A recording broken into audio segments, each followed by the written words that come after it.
మీ బిడ్డగా మనసులో మాట ఒకటి చెప్పుదాం అనుకుంటున్నాను. నేను చాలా సార్లు నా ఫ్రెండ్స్ దగ్గర వాళ్ళు మాట్లాడతారు, ప్రెస్ ఫ్రెండ్స్ కూడా మాట్లాడతారు, నా ఆత్మీయులు కూడా మాట్లాడతారు. నేను నమస్కారం చక్కగా పెట్టినని అన్న అక్క చెల్లె నా మనసులో మాట ఇవాళ బయట పెడుతున్నా. నాకు ఒకటే కన్ను అవ్వపడుతుంది. ఉద్యమాల కాలంలో ఆనాటి పోలీసుల దెబ్బలకి వాటర్ కెనాల్తో కొడితే నా రైట్ కన్ను, నా కుడి కన్ను దెబ్బతిన్నది. నాకు కుడి కన్ను అసలుకి అవపడదు. నన్ను ఎవ్వరు కూడా అపార్థం చేసుకుని చాలాసార్లు నన్ను మానసికంగా ఒత్తిడి కూడా నేను అయినా కూడా లక్ష్యం ఆనాడు తెలంగాణ కోసం చివరిదాకా కేసీఆర్ గారితో ఉందామనుకున్నా. ఇవాళ అవకాశం కేసీఆర్ గారు ఇచ్చింది కాబట్టి, ఇవాళ మీరు దయతలిసింది కాబట్టి నా ప్రయాణం ముందుకు పోతా ఉన్నది. నాకు ఆస్తి పాస్తులు లేవు.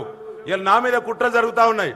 ఇద్దరు ఒకటే ఇల్లు, పెద్ద మనుషులు ఇద్దరు ఒకటే ఇల్లు, వేరుగాచి కొట్టలేమని వాళ్ళు 30 ఏళ్లుగా 40 ఏళ్లుగా ప్రత్యర్థులుగా ఉన్నోళ్ళు ఊళ్ళల్లో ప్రజలను వర్గాలుగా చీల్చి కొట్లాటలు పెట్టించి కేసులు పెట్టించి గొడవలు పెట్టించి ఇవాళ ఇద్దరు ఒకటే ఇల్లు. అర్ధరాత్రి ఇద్దరు మాజీ ఎమ్మెల్యేలు ఒకటే 2 నియోజకవర్గాలు పంచుకున్నారు.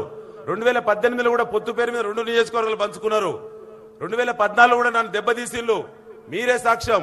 నేరుగాస్తే కొట్టలేమని, నాలాంటి మొండివాడు వాళ్ళకు ప్రమాదం అని, అవినీతి రహితుడిగా నాకున్న పేరు వాళ్ళు తట్టుకోలేక 2014లో కూడా ఇండిపెండెంట్ డ్రామా, ఇద్దరి డ్రామా అన్నాడు.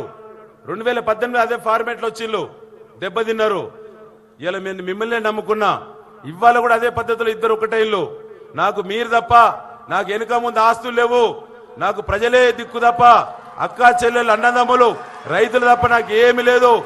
నాకు రాజకీయాలకు అతీతంగానే సేవ చేసిన నా కాళ్ళు చేతులు ఇరుగొట్టుకున్న ఎలక్షన్ మన ఉద్యమాల టైంలో నాకు బాడీ తీపులో పెడుతుంది.